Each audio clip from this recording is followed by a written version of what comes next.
로마서 1장 16절에서부터 17절까지 시작. 내가 복음을 부끄러워하지 아니하노니 이 복음은 모든 믿는 자에게 구원을 주시는 하나님의 능력이 됨이라. 첫째는 유대인에게요 또한 헬라인에게로다. 복음에는 하나님의 의가 나타나서 믿음으로 믿음에 이르게 하나니 기록된 바 오직 의는 믿음으로 말미암아 살리라 함과 같으니라. 오늘 복음을 영어롭게 하라라는 제목으로 말씀을 드리기를 원합니다. 지난 시간에 어떤 내용을 가지고 말씀을 드렸는지 기억을 하세요? 왜 비유로 예수님이 말씀하시는가에 대해서. 예수님은 늘 비유로 말씀하셨잖아요. 그렇죠? 저는 여러분들에게 어떻게 하면 이해를 시킬까 굉장히 밤에 잠도 제대로 잘 못 잘 때도 있어요. 어떻게 하면 이해를 시킬까?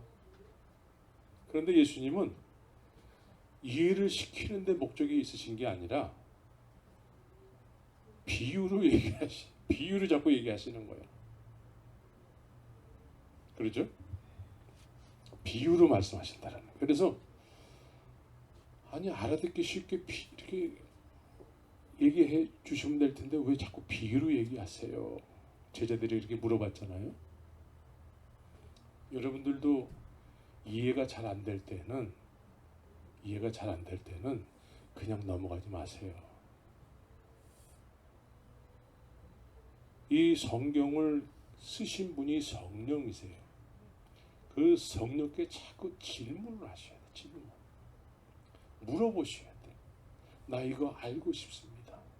제자들이 왜 자꾸 비유로 말씀하세요에 대해서 관심을 가지고 물어봤다라는 거예요. 그냥 한쪽 귀로 듣고 이해 못하니까 뭐 나하고는 상관없는 말씀이네. 이렇게 넘어가지 않고 그 말씀에 대해서 물어봤다라는 거예요.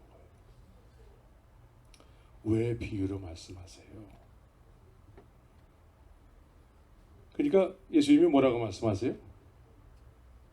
성경은 우리하고 조금 예수님에 대해서 여러분들이 좀 정확하게 이해를 하고 있어야 돼요.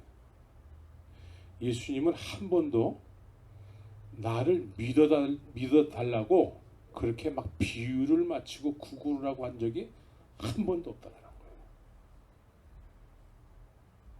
대신 예수님은 네가 나를 어떻게 생각하느냐가 네가 나를 어떻게 생각하는지를 굉장히 중요하게 여겼다는 거예요. 그래서 예수님께서는 뭐라고 말씀하세요?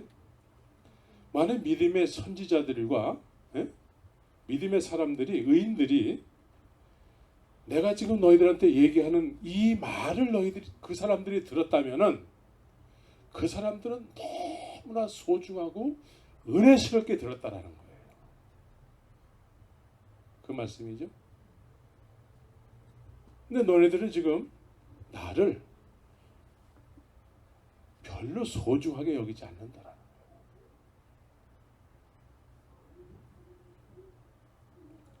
이 시대는 어떨까요? 오늘날은 말씀의 홍수 시대예요. 말씀의 홍수. 특별히 오늘날은 인터넷이 발달해가지고 유튜브로다가 어떤 목사님, 유명한 목사님 이름만 딱 치면은 그 사람 설교가 쫙 떠요. 뭐 관심만 있으면 많은 말씀들을 들을 수 있어요. 그래서 어떤 사람들은 계속 들어. 들었는데 너무너무 쉽게 들으니까 그 들려지는 하나님의 말씀이 그렇게 소중하게 느껴지질 않아요. 소중하게 느껴지질 않아. 그래서 들었는데 어느 순간에 잊어버리고 또 다른 말씀 듣고 또 잊어버리고 계속 들어. 그런데 다 잊어버려. 길가에 위의 땅은 뭐라 그랬죠? 길가에 위의 땅은 사람들이 많이 지나다녀서 땅이 딱딱해진 땅이에요. 우리의 마음이 그렇게 마음이 딱딱해질 수 있다는 거예요. 무엇에 의해서? 말씀의 홍수에 의해서 예수님의 말씀을 귀한 것으로 여기지 않는다라는 거예요. 말씀이 다 그렇지 뭐. 그리고 그냥 쉽게 들을 수 있는 내용들이니까 그냥 듣고서는 잊어버리고 또 다른 사람 말씀 듣고 또 다른 사람 말 듣고 막 이러면서 하나님의 말씀을 생명의 말씀으로 듣지 못하는 거예요. 소중한 말씀으로 듣지 못하는 거예요. 그래서 들려진 말씀이 열매로 나타나야 될 텐데 열매가 나타나지 않는 거예요. 여기서 열매도 하나님이 인정하시는 열매여야 돼요. 하나님이 인정하시는 열매. 하나님은 씨를 심으셨으면 하나님이 원하는 것이 나야 되는 것이죠. 그런데 우리가 생각하는 열매는 우리가 뭔가 열심히 했던 거, 그런 걸 열매라고 생각을 해요. 하나님이 원하시는 열매는 우리 안에 참 포도나무 대신 예수님의 가지가 될 수 있도록 예수님을 심으셨어요.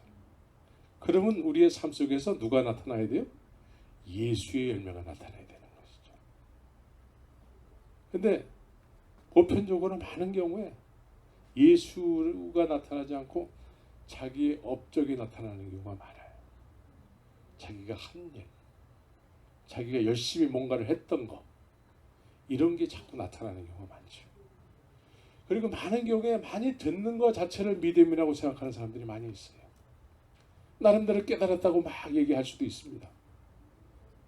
그런데 생명의 말씀은 우리 안에 생명의 말씀이 생기면 그 생명의 말씀에 의해서 하나님 목적하시는 그 열매가 나타나게 되는 것이죠. 믿습니까? 그래서 이 깨달음은 하나님의 말씀을 듣고 깨달음을 얻었다라는 것은 책임감을 갖게 됐다라는 거예요. 책임감. 하나님의 말씀을 들었는데 어떤 책임감도 느끼지 못하고 내가 해야 될 일도 잘 모르고 그냥 듣고 끝나게 된다면 그것처럼 스스로에게 속는 일이 없는 거예요. 그래서 야고보서 1장 22절에서는 너희는 도를 행하는 자가 되고 듣기만 하여 자신을 속이는 자가 되지 말라.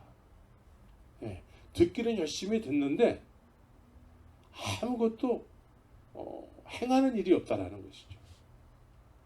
그래서 듣기만 함으로 인해서 이거 자체를 믿음이라고 생각하는데 남는 건 하나도 없다라는 거예요. 주님이 원하시는 남기는 것이 하나도 없다라는 것이죠. 이런 사람은 스스로를 속이는 행위라는 거예요. 스스로를 속인다는 거예요. 하나님의 말씀의 속성은 듣고선 아무 일이 없는 것이 아니라 주의 생명의 말씀이 우리 심령 속에 심기게 되면 무언가를 남기게 되어 있다는 것이죠. 우리 인생이 뭔가 주님의 생명의 말씀을 마음속에 소유했을 때에는 남기는 삶을 살게 된다는 것이죠. 믿습니까?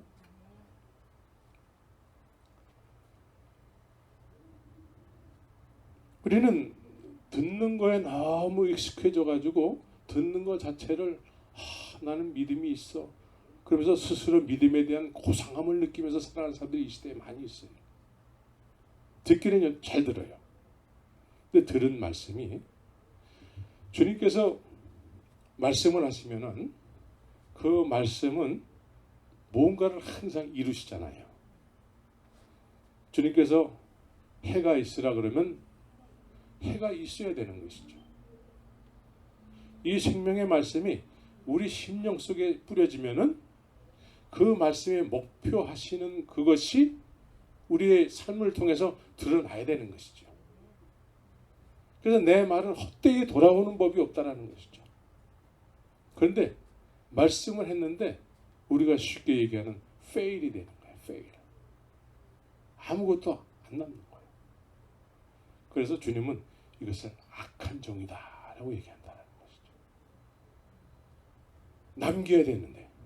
그래서 주님께서 한 문화, 한 문화씩 다 나눠주잖아요. 응? 장사라는 것이죠. 그런데 이 사람이 받고서는 손수건에 싸가지고 그냥 고이 간직하고 있었다는 것이죠. 주님께서 주신 것을 다시 회수하세요. 회수하시죠. 그래서 있는 자에게 더 주세요. 그거를. 그래서 있는 자는 더 갖게 되고 없는 자는 그 있는 것까지 다 뺏긴다. 주신 것을 다시 회수해요. 그럼 주님께서 우리에게 주신 것을 회수하실 때 우리가 아느냐? 몰라요. 어떤 현상이 나타날까요? 주님께서 주신 것을 회수할 때에는 이런 현상이 보편적으로 나타나요. 어떤 현상이냐면 주님께 그동안에 뭔가를 열심히 한다고 했는데 이제 그 일이 별로 이렇게 중요하게 여겨지지 않는 거예요. 그리고 다른 육신적인 새로운 더 중요한 일이 막 생기는 거예요. 더 중요한 일들. 그래서 이제는 그거 그전에는 막 그거 해야지만 됐었는데 그거보다 더 중요한 일이 생겨서 그거를 자꾸 하는 거예요. 거기에 마음이 다 뺏기는 거예요. 이것은 주님께서 우리에게 허락하신 걸 다시 회수한 상태가 되는 거예요. 내 가치관이 다른 쪽으로 가버리는 것이죠. 그래서 안 하고 못 하는 거예요. 안 하고 못 해. 별로 하고 싶지가 않거든. 왜? 더 중요한 일이 있기 때문에. 오늘날 그런 사람들 많이 보게 되죠. 여러분들은 주님께서 허락하신 거에 대해서 생명을 가지고 그걸 지켜야 되고 또 그거를 사람들에게 자꾸 나눠줘야 돼. 나눠주게 되면 하나를 나눠주게 되면 내가 가진 것을 나눠주게 되면은 나한테 두 개가 생기나 봐요. 또 나눠주잖아요. 그러면 또 세 개가 생기나 봐. 근데 장사해야 될 대상들은 누구예요? 네, 귀인을 왕으로 허락지 않는 사람들을 대상으로 장사를 해야 돼. 그 사람들에게 줘야 돼. 근데 그 사람들은 받는 걸 싫어해요. 그래서 우리에게 뭐가 필요합니까? 받는 걸 싫어하는 사람들. 이 장사를 해야 되는데 이 장사해야 될 것을 이거를 안 사가는 거예요. 왜? 왕으로 허락지 않기 때문에. 예수님이 왕으로 인생들을 이렇게 통치하시기 원하는데 그 통치를 받기 싫어한다는 거예요. 자기 멋대로 살고자 하는 거. 겉으로는 하나님을 믿는데 속은 땀만 먹고 사는 사람들. 이런 사람들을 대상으로 장사를 해야 돼. 근데 이 사람들은 우리가 파는 물건을 사기를 싫어해. 주님께서 우리에게 팔라고 주신 한 문화에 대해서 그거를 사가기를 싫어한다는 것이죠. 우리는 그걸 막 값없이 주기를 원하는데 그걸 사가기 싫어한다는 거예요. 그래서 우리에게 필요한 게 뭐예요? 그래서 권능이 필요한 거예요. 권능. 그래서 이것을 나도 가져가고 싶어요. 이런 마음이 들게끔. 권능이 우리에게 필요하게 되는 것이죠.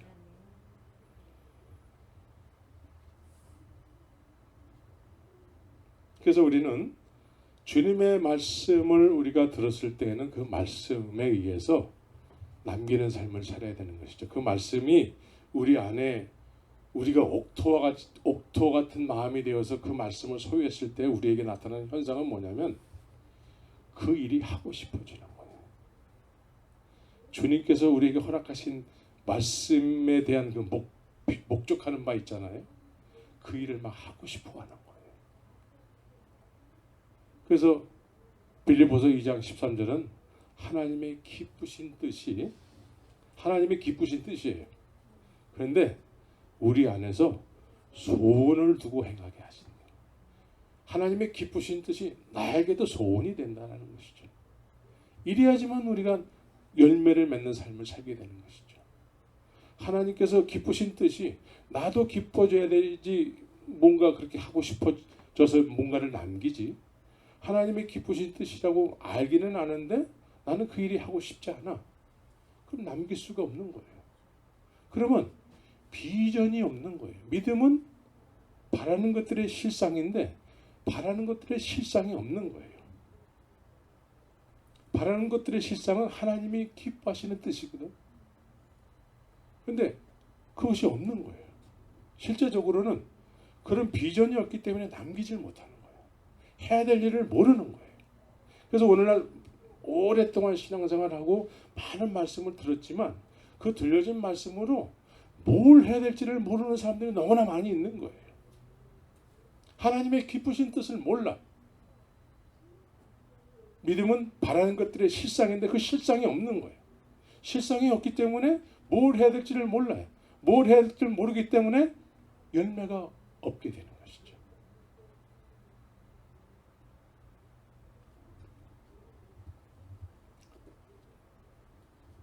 그래서 우리는 주님을 정확하게, 주님을 온전하게 영접을 하고 주님을 온전하게 이렇게 높여드려야 되는 것이죠.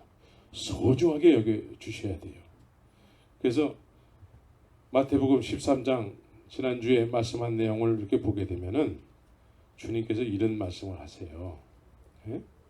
마태복음 13장을 이렇게 보면은 내가 진실로 진실로 너에게 이르노니 많은 선지자와 의인이 너희 보는 것을 보고자 하여도 보지 못하였고, 지금 너희들은 나를 보고 있지만 많은 믿음의 선지들은 막 이렇게 간절히 보기를 원했다라는 것이죠.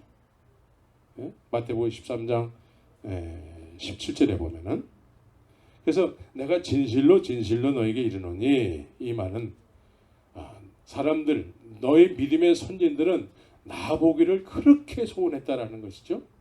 그래서 나로 말할 것 같으면, 예? 주님께서 나로 말할 것 같으면 나는 이런 존재야 라고 얘기하는 것이죠. 여러분들이 예수님을 그런 분으로 여기면서, 그런 분으로 여기면서 주의 말씀을 받게 되면은 여러분들의 인생에 놀라운 일이 일어나게 될 줄 믿습니다. 근데 많은 사람들이 가볍게 여겼다라는 거예요. 하찮게 여기고, 예. 들어도 되고 안 들어도 되고, 믿어도 되고 안 믿어도 되고, 그렇게 살아도 되고 그렇게 안 살아도 되고. 보편적으로 오늘 믿는다고 하는 사람이 다 이런 개념으로 믿는다고 여긴단 말이죠. 그래서 주님을 하찮게 여기는 거예요. 주님께서 이 땅, 자기 땅에 왔는데 영접지 않는 거예요. 믿는다고 하는 사람들이 영접지 않아. 통치를 안 받으려고 해. 말씀에 관심이 없어. 관심이 없는 사람들에게는 내가 비유로 얘기한다. 비유로. 여러분들에게는 비유로 말씀하실지라도 그게 무슨 뜻이에요? 알고자 하는 그런 소원이 있기를 예수 이름으로 축원합니다. 그래야지만 우리가 진짜 믿음의 사람이 될 수 있습니다.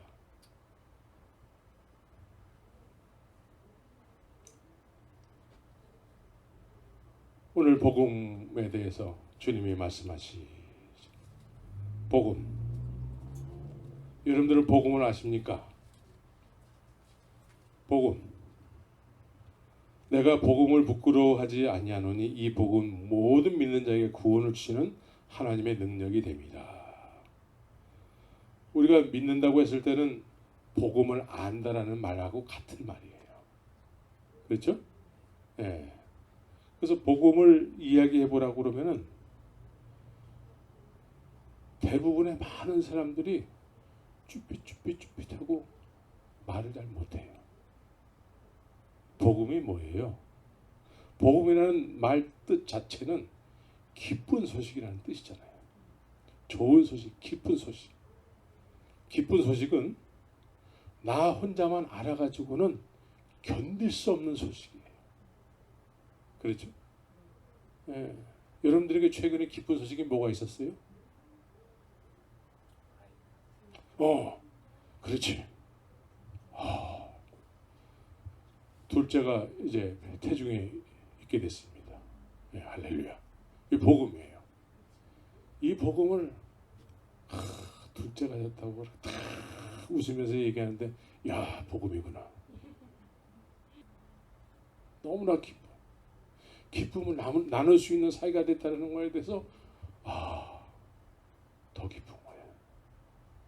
우리 모두가 기쁨을 나눌 수 있는 사이가 되기를 예수 이름으로 축원합니다.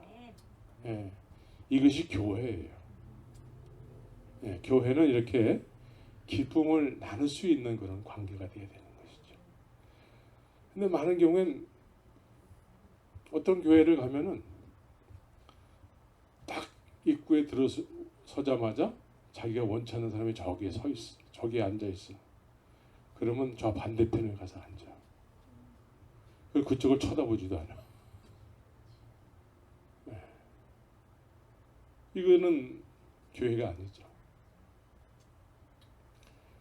그런데 우리는 건물 그렇게 모이는 장소 자체를 교회라고 여기잖아요.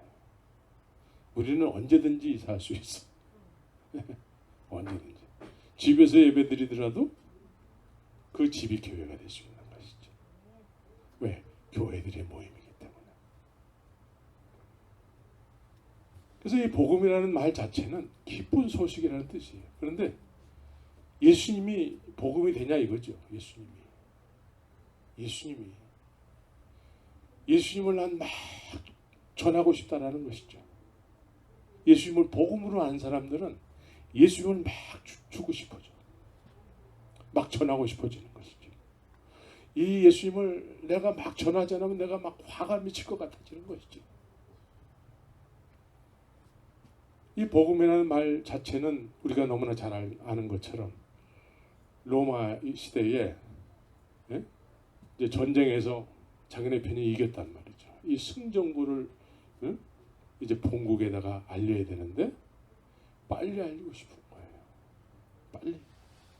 나 혼자 알기에는 너무나 벅찬 소식인 것이죠. 그래서 막 뛰는 거예요. 그래서 마라톤이 생겼잖아요.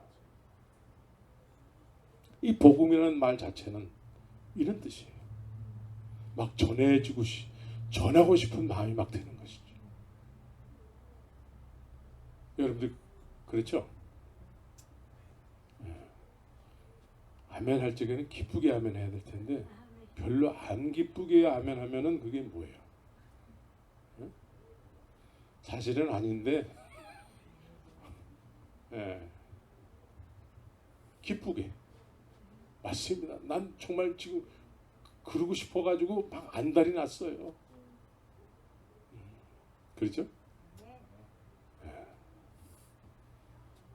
저는 사실 늘 이렇게 말씀을 전하는 역할을 하다 보니까 누가 그냥 말씀에 대해서 관심을 가지고 막 듣고 싶어하는 사람이 있으면 며칠이라도 얘기하고 싶어요. 그런 소원이 있어요. 그런 소원이. 여러분들에도 그런 소원이 있기를 바랍니다.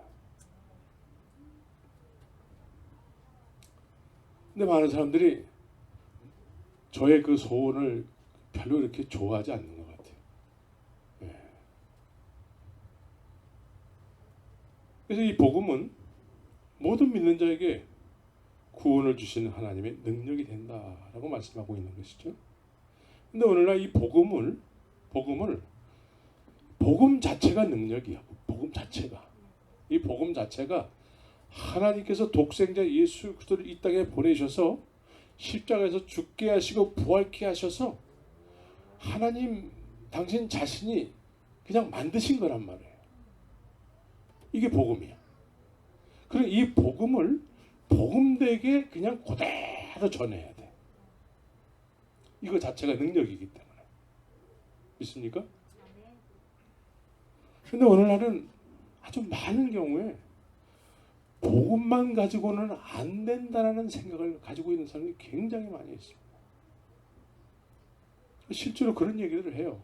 복음만 가지고 안 되잖아요. 이런 얘기하는 사람들이 실제로 굉장히 많이 있어요. 복음만 가지고 안 되잖아요. 그런데 하나님께서 만드신 일에 대해서 누가 자꾸 덧붙이고 뭐 그냥 또 없던 말도 막 만들어 가지고 막 그렇게 붙여줘 가지고 이게 복음이라고 얘기할 때 하나님은 그거를 너무나 싫어하시는 거예요. 너무나 싫어하세요. 그 복음 자체를 그냥 액면 그대로 생명으로 받아서 그걸 그대로 줄 때에 그것이 하나님의 능력이 되는 거예요.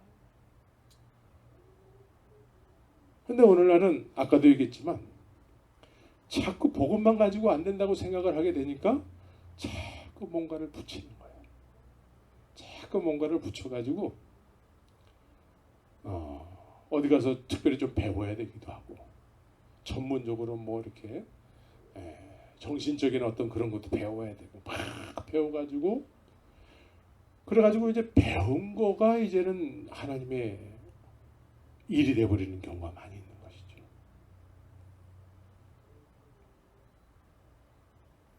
갈릴리 어부들 손가락질 받던 세리들은 주님께서 독생자 예수를 통해서 십자가에서 죽고 부활케 하신 그 사실만 가지고 하나님의 일이라고 여기면서 그 일을 감당하게 됐던 것입니다. 이것이 사도행전이에요. 믿습니까? 갈릴리 어부들이 했던 일들을 지금 이 시대에는 그 일을 하는 사람들은 눈을 씻고 찾아봐도 없어요. 그리고 어디 가서 배우지 않으면 하나님의 일을 못할 것처럼. 그래서 하나님이 만드신 이 복음과는 관계없는 사람이 만들어놓은 어떤 이론과 사상을 가지고 하나님의 일이라고 여기면서 막 뭔가를 하는 경우가 많이 있는 것이죠. 그래서 세상은 그런 사람들이 많이 있고 기독교인들이 많다고 하는데 이상한 기독교가 되어버린 경우가 많이 있습니다. 이상한 기독교. 성경에 없는 그런 이상한 기독교.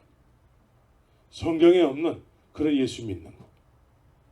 그런 것이 막 많아져가지고 이제 그런 것이 오히려 본질이 되어버린 경우가 많이 있는 거예요.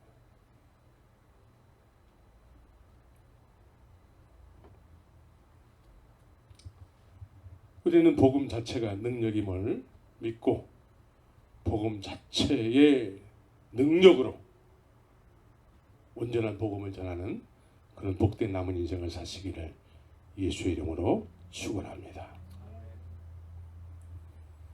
우리는 이 시대에 믿음의 선진들, 갈릴리 어부들이 했던 일들, 그 일들을 이 시대에 그 일을 감당해야 돼요. 그 일을.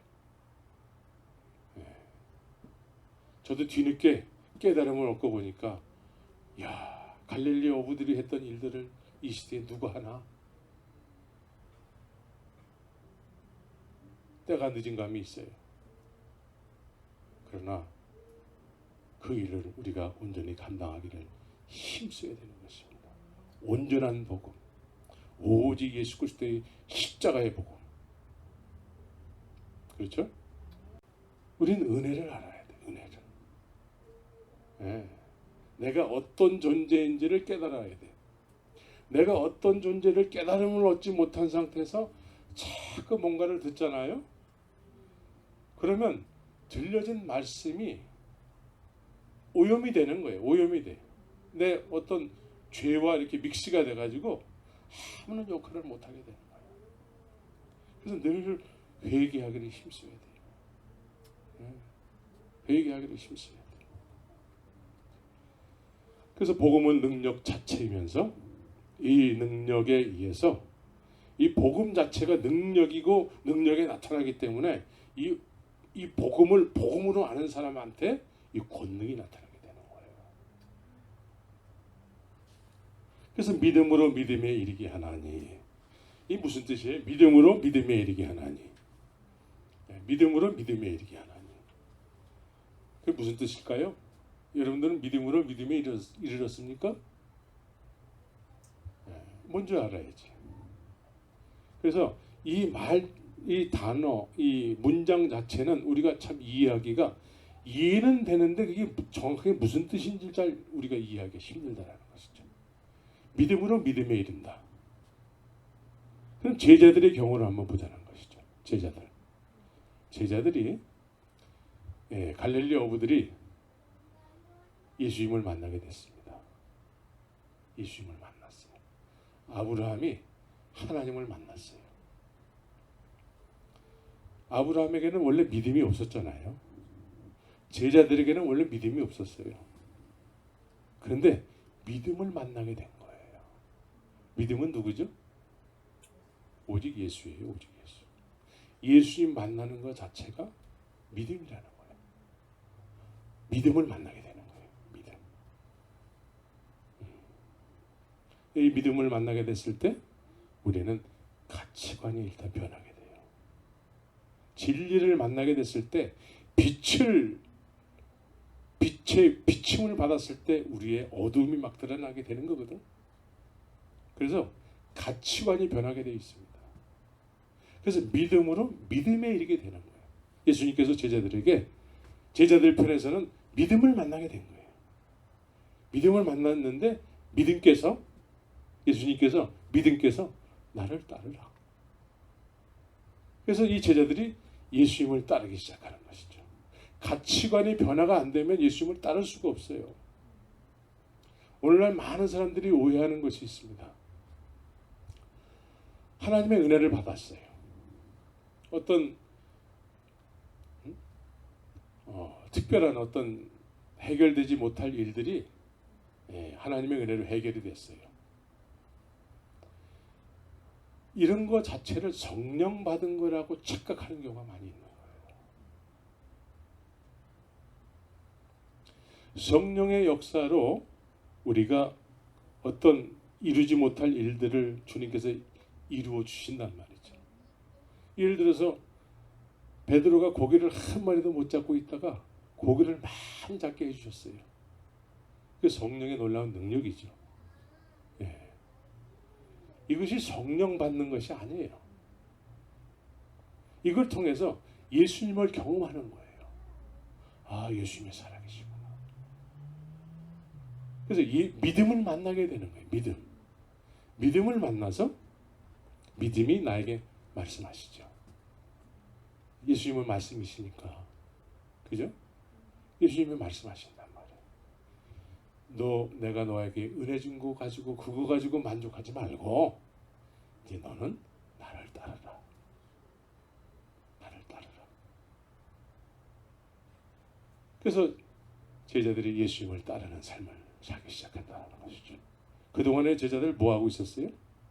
마태복음 4장에서는 배와 아버지와 그물과 뭐 이런 삶의 도구들이 이렇게 등장이 되죠. 그거 열심히 하고 있다가 그거 뒤로 한 채 예수님을 따르기 시작했다라는 거예요. 가치관의 변화가 일어났다라는 거예요. 가치관의 변화. 내 마음에 가치관의 변화가 일어난다는 것이죠. 우리도 육신적으로도 젊은 시절에는 이성에 대해서 가치관의 변화가 일어날 때가 있었잖아요. 있었죠? 없었다고 하면 또 싸울 거야. 있었단 말이에요. 그죠? 저도 있었어요. 육신의 어떤 이성에 대한 가치관, 안전하서나 그의 생각, 그죠? 그래서 어느 날 제가 비행기를 타더라고. 그런데 주님을 만나게 되는 순간에 그 가치관의 변화가 일어난다는 거예요. 새로운 가치관이 생기는 거예요. 그래서 그분을 따르지 않으면 견딜 수 없어지는 거예요. 그분을 따르지 않으면 진리를 만난 사람들의 모습이야. 진리를 만나는 것과 교회 다니는 것하고는 차이가 많이 있습니다. 물론 교회를 다님으로 인해서 진리를 만난 삶을 살 수 있죠. 근데 그 진리를 쫓는다는 건 그거 이상인 거예요. 그래서 주님이 나를 따르라 했을 때 그 말씀에 순종하고 싶어지는 것이죠. 나는 죄인인데 괜찮아요. 나를 떠나세요. 나는 알면 알수록 더 더러운 죄인인데요. 그래도 괜찮아요. 주님께서 네가 너를 너무나 잘 알고 있구나. 그래서 이 제자들을 주님께서 모으실 때에 이런 사람들만 모았더라고요. 하나님께서 은혜를 주셨는데 근데 그래도 내가 이런 정도의 어떤 세상 사람들하고 좀 다르기 때문에 나한테 은혜를 주신 것이지요. 이런 말이 전혀 나오지 않을 사람만 뽑은 거예요. 그죠? 네. 그런 사람만 뽑는 거예요. 예루살렘에서 그런 사람, 갈릴리에 어부들, 손가락질을 받는 세리들, 이런 사람들밖에 없더라고요. 이 사람들이 그냥 예수님을 쫓아가는 거예요. 이제. 믿음으로 믿음에 이르게 되는 것이죠. 근데 예수님께서 뭐라고 말씀하세요? 베드로에게, 제자들에게 뭐라고 말씀하세요? 내가 너를 사람을 낚는 어부가 되게 할 거예요. 하나님의 말씀에는 목적하는 바가 있습니다. 여러분들에게 주께서 말씀하셨을 땐 그냥 말씀하시고 끝나는 것이 아니라 그 말씀에는 생명이 있기 때문에 생명은 반드시 목적하는 것이 있습니다. 내가 너를 사람을 낚는 어부가 되게 할 거예요. 나를 따르라. 그래서 믿음으로 믿음에 이르게 되는 것이죠. 믿음에 이르게 되니까 어떻게 됐습니까? 모두가 다 사람을 낚는 어부의 삶을 살게 된 것이죠. 사도행전이 시작되는 거예요. 이것이 복음의 능력이죠. 능력. 복음 자체가 복음이 우리를 그런 삶으로 인도한다는 거예요. 복음으로 복음에 이르게 되는, 믿음으로 믿음에 이르게 되는. 우리가 믿는데 아무 일도 없다. 복음은 그런 게 아니라는 거예요. 믿음은 그런 게 아니라는 거예요. 기쁜 소식이기 때문에 내가 기쁘게 느꼈으면은 또 기쁘게 느껴져야 되고, 기쁘게 느꼈으면은 다른 사람들에게 또 기쁘게 전할 수밖에 없는 복음이라는 것이죠. 이해가 되죠?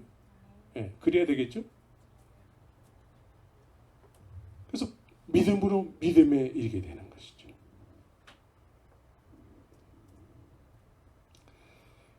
그래서 히브리서 3장 14절에서도 이렇게 말씀하고 있습니다. 우리가 시작할 때에 확실한 것을 끝까지 견고히 잡으면 그리스도와 함께 참여한 자가 되리라.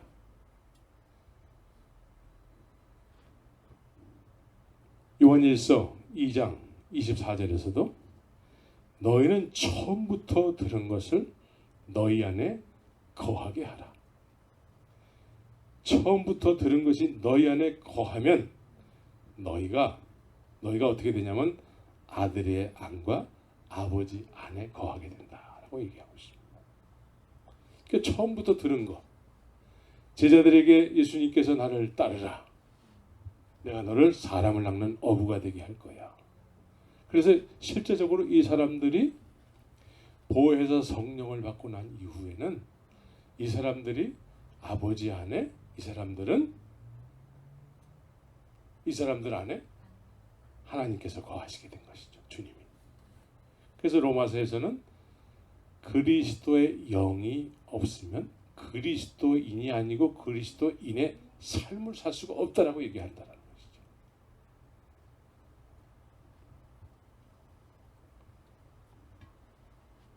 그래서 예수님께서 요한복음 14장 23절에서도 사람이 나를 사랑하면 내 말을 지키리니 내 아버지께서 저를 사랑하실 것이요 우리가 저에게 와서 거처를 저와 함께 하리라.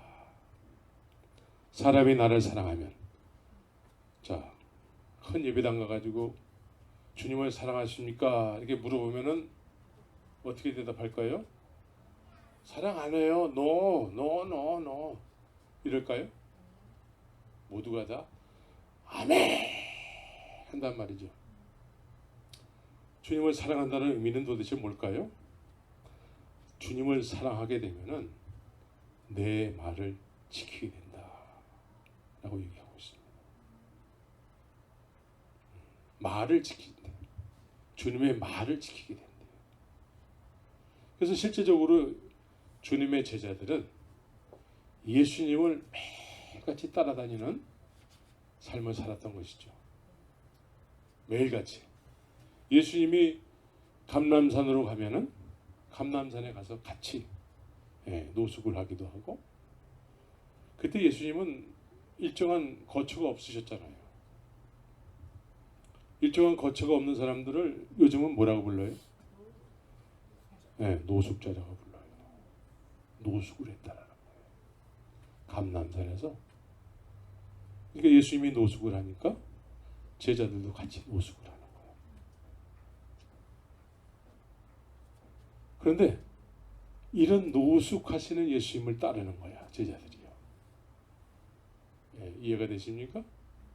그러니까 예수님을 따르는 것 자체가 가치관이 되지 않으면 따를 수가 없는 거예요. 어떤 서기관이 있었어요. 어떤 서기관이 나 예수님 당신을 오늘부터 따르기로 원합니다. 그러니까 예수님께서 너는 안 돼. 안 된다고 이렇게 딱 거절하지 않고 시적인 표현을 하시잖아요. 시. 예수님이 또 시를 좋아하세요. 시. 그래서 어떤 시를 쓰시냐면은 여우도 그래 있고 새도 거처할 곳이 있는데 인자는 머리둘 곳이 없도다. 이 말은, 이 시적인 표현의 의미는 뭐예요? 네가 원하는 것이 나에게 없다라는 거예요. 쫓지 말라 이거예요. 어떤 제자가 또 내가 부모님이 돌아가셨는데 장사 지낸 다음에 주님을 쫓겠습니다. 그건 죽은 자들에게 넘기고 너는 지금 즉시 나를 따르라 라고 얘기하는 것이죠. 아유, 예수님이 너무 매몰차시네. 그런데 예수님 쪽에서는 나 하나님의 형상이야, 본체야. 네가 나를 어떻게 여기느냐, 네가 나를 어떻게 알고 있느냐. 그죠? 여러분들이 예수님을 어떻게 알고 있습니까? 하나님으로부터 오신 하나님의 형상이요 하나님의 본체세요. 믿습니까? 그분을 우리가 알아본다면 그분 앞에 우리는 바짝 엎드리는 것이죠. 그분이 말씀하시면 할렐루야 아멘. 노매는 없는 거예요. 노매는. 그렇게 주님, 나에게 주님을 따를 수 있는 영광을 허락해 주셔서 감사합니다. 이런 고백이 나오는 것이죠.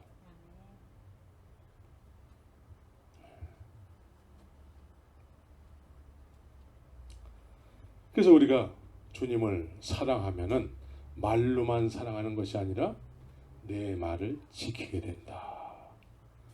그래서 주의 말씀이 이루어지게 되는 것이죠. 나에게 말씀하신 내용이 이루어지는 거예요.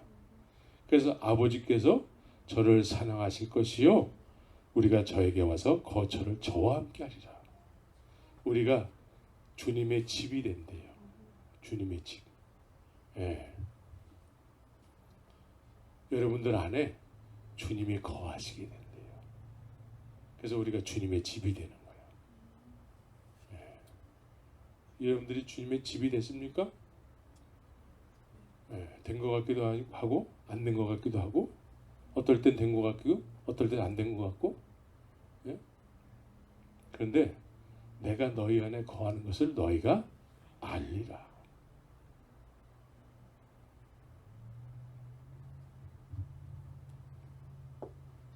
그래서 주님이 거하시는 증거가 내 삶 속에서 막 나타나는 거예요. 주님이 내 안에 거하시는 증거가 내 성품을 통해서도 나타나요.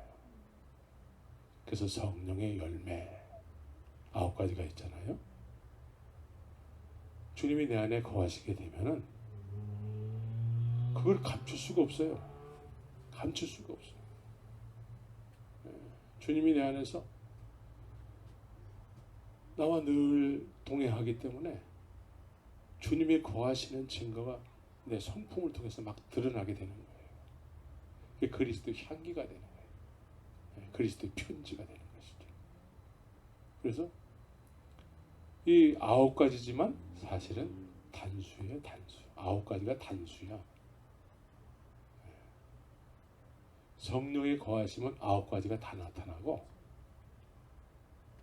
성령이 안 계시면 9가지가 다 안 나타나. 그런데 우리는 오해하는 것이 천성적으로 저 사람은 착해, 천성적으로 착한 것이 성령의 열매라고 자꾸 우기는 경우가 있어요. 그래서 어떤 사람은 저것이 특별하게 나타나고 안 나타나고 뭐 이렇게 이해한단 말이죠.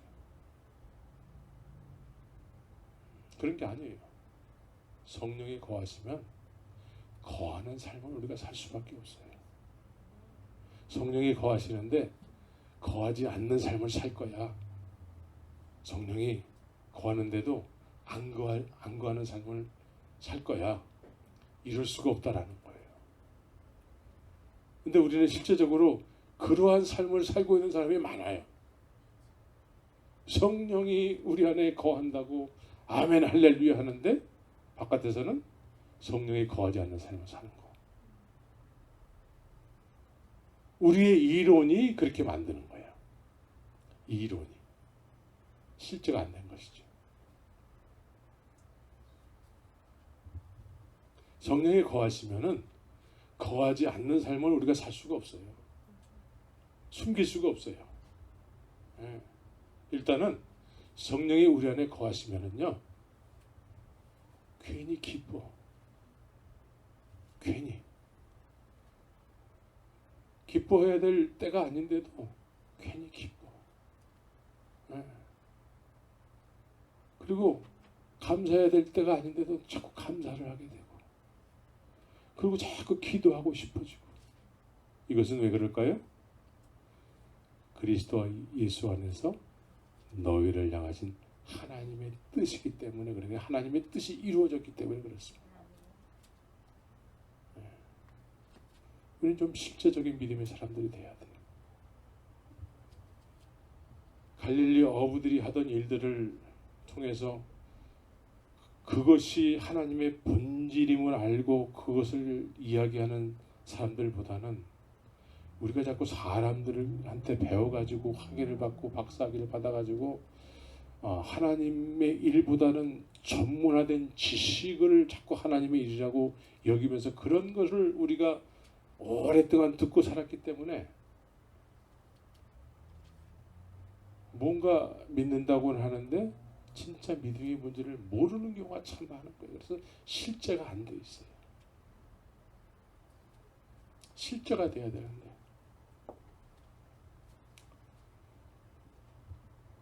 그래서 제자들은 매일같이 예수님을 만나게 된 것이죠.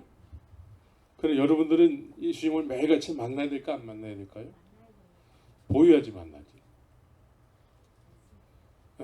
예수님을 제자들은 매일같이 예수님을 만났어요. 저쪽에 가시면 저쪽에 가서 늘 함께 하시고 이쪽에서는 이쪽에서 계속 만나고 또 배를 타고 가는데 풍랑이 막 이니까 그 자리에서도 예수님이 계셨다라는 거죠. 어디로나 어디서나 예수님과 동행했다라는 거예요. 그 우리는 이렇게 예수님과 동행하는 일이 도대체 뭔가? 그래서 요한복음과 요한일서 이런 데서는 예수님은 말씀이야. 태초에 말씀이 계시니라 이 말씀이 하나님과 함께 계셨으니 이 말씀은 곧 하나님이시니라. 말씀을 매일같이 묵상을 해야 되는 것이죠. 복 있는 사람은 악인의 길을 쫓지 아니하고 오만한 자에 앉지 아니하며 여호와의 율법을 즐거워하여 주야로 묵상한다. 주야로 묵상. 제자들이 예수님을 매일같이 따라다니면서 동행했던 것처럼 우리도 예수님을 매일같이 쫓아야 되는데 예수님이 말씀이시래요. 믿습니까? 말씀을 통해서 예수님을 만나는 것이죠. 말씀을 통해서 성령님에 의해서 예수님, 인격이신 예수님을 만나는 거예요. 말씀 안에서 예수님과 만남이 이루어지고 교제가 이루어지고 대화가 이루어지고 그래서 그 말씀에 의해서 기도하게 되고 그러다 보면 예수님을 만난 증거가 얼굴에 빛으로 나타나는 거예요. 그래서 예수님께서 내가 너를 이렇게 가까이 하는 것처럼 내가 너를 이렇게 사랑하는 것처럼 너도 이와 같이 내 이웃을 내 몸과 같이 사랑하라. 라고 말씀하는 것이죠. 그래서 사랑의 능력은 주님과의 대화를 통해서 나오는 거예요. 우리의 실력으로는 안 돼요. 우리의 실력으로는 쳐다보기도 싫잖아요. 쳐다보기도 싫어. 그런데 주님이 나를 보시고 내가 주님을 바라볼 때에 서로 눈이 마주치고 인격적인 대화가 이루어질 때에 나도 모르게 주님의 사랑이 내 안에 풍성해지는 거예요. 그래서 사랑할 수 있는 능력이 생기는 거예요. 사랑할 수 있는 능력. 그러니까 온전케 하시는 예수 그리스도를 바라보라 그래요. 온전케 하시는. 우리가 온전케 되기 위해서는 예수님을 바라봐야 돼. 예수님을 바라보지 않으면 그냥 나로 살 뿐이에요. 다른 어떤 삶이 없어요. 그냥 나로 사는 거예요. 나는 어떻습니까? 그냥 나는 하고 싶은 대로 사는 거야. 미워할 자는 당연히 미워하고 내 마음에 들게 하는 사람은 당연히 내가 사랑하고 이거는 바리새인들도 하는 거라는 거예요. 그런데 주님께서는 늘 내가 너를 사랑했던 것처럼 내가 너를 사랑하는 것처럼 그러니까 이 전제 조건은 주님의 사랑이 느껴져야 된다는 거예요. 주님의 사랑이 느껴지지 않으면 다른 사람을 사랑할 수가 없어요. 근데 그 주님이 내 안에 거하시게 되면 그냥 나는 그냥 사랑하고픈 거예요. 사랑하고 싶어지는 거죠. 믿습니까? 네. 그런데 이 말씀이 믿음으로 믿음에 이르게 돼서 말씀이 내 안에서 온전케 됐을 때 주님이 내 안에 거하심으로 인해서 이것이 된다는 거예요. 이 내가 복음을 소유하게 되는 것이죠. 복음을 쫓았더니 복음이 내 안에서 꽃을 피게 되는 거예요. 이 복음. 그래서 이 복음이 나의 복음이 되는 것이 나의 복음. 나의 복음. 주님이 나 같은 죄인 중에 괴수를 이렇게 십자가에서 죽으시고 부활하셔서 나 같은 것을 의롭다고 여겨주셨어요. 이것이 실제로 막 느껴지는 거예요. 내 안에서 성령께서 하나님께서 나에게 주신 은혜가 무엇인지를 자꾸 깨닫게 해주시는 것이죠. 믿습니까? 그래서 고린도전서 2장 12절에서 성령이 아니고서 하나님의 은혜를 깨달을 수가 없대요. 성령이 어떤 분이시죠? 하나님의 영이에요. 그분이 내 안에서 하나님의 은혜를 가르쳐 주시니까 그냥 느껴지는 것이죠. 느껴지는 대로 나는 살 뿐이야. 이게 거듭남이야. 또 진정한 거듭남. 거듭남은 내 경험을 가지고 거듭나지 못하면은 내 경험을 가지고 살아갈 수밖에 없어요. 나에게 나쁘게 한 사람한테 나도 나쁘게 해야 돼. 그게 나야. 상식으로 살아간다는 것은 내 과거에 묶여서 살아가는 거예요. 내 과거는 어떻습니까? 나한테 나쁘게 한 사람도 있고 좋게 한 사람들도 있습니다. 이것에 의해서 내 앞날을 살아가는 것뿐이야. 거듭남은 뭐예요? 이제 이것이 다 끊어지고 이제 너도 그 중에 한 사람이잖아. 너도 내가 너를 용서한 것처럼 이제 그들도 용서하면서 앞날을 새롭게 살아가는 것이죠. 그죠? 그래야지만 우리가 마음의 평강을 얻게 돼요. 마음의 평강. 네. 네가 나를 사랑하고 내 말을 지키는구나. 그래서 주님께서 저를 사랑하실 것이요. 네. 오늘 본문에서는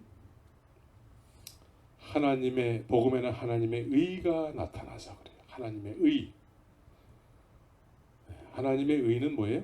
의는 믿음으로 말미암아 살리라. 하나님의 의는 뭐냐면 복음 안에는 나에 대해서 하나님께서 옳다 여겨 주신다라는 것이죠. 복음 안에서, 예수 안에서.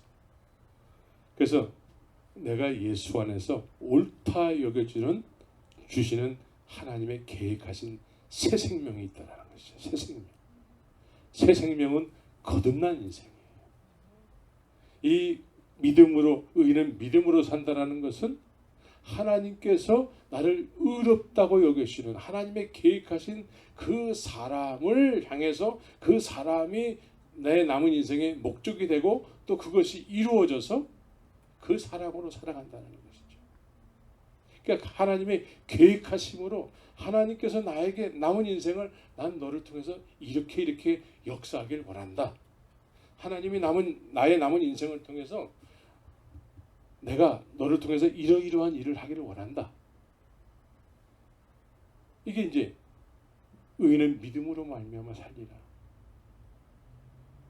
남은 인생을 우리가 이제 주님의 뜻을 쫓아 살아야 되잖아요. 하나님의 계획하신.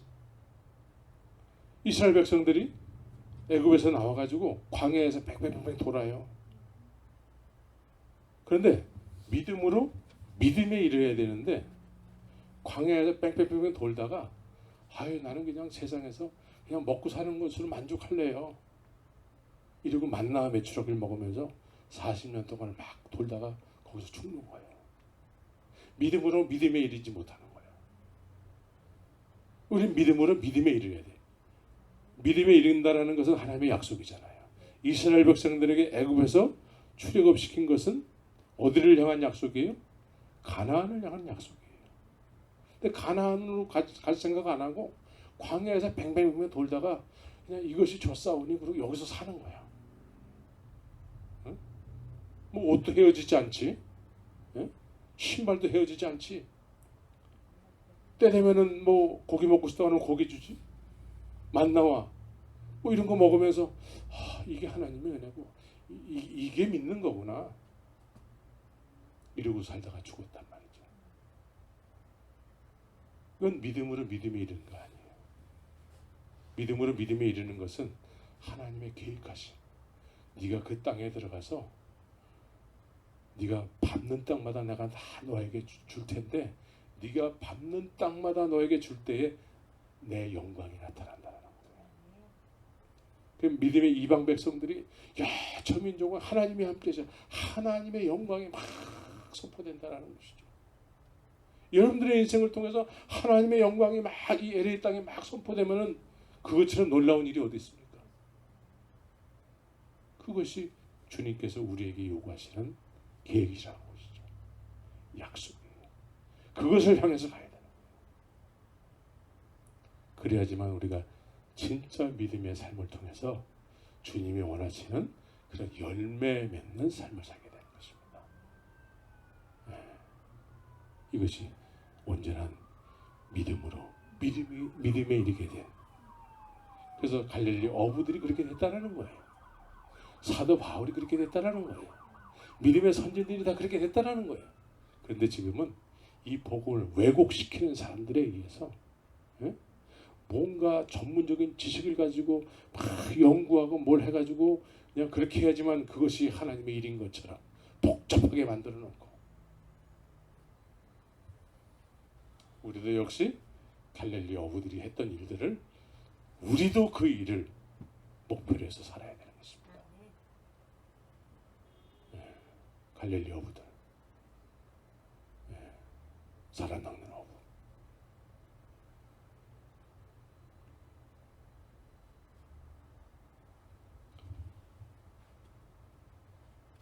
그래서 복음의 증인의 삶을 사시기를 예수의 이름으로 축원합니다. 같이 기도하겠습니다.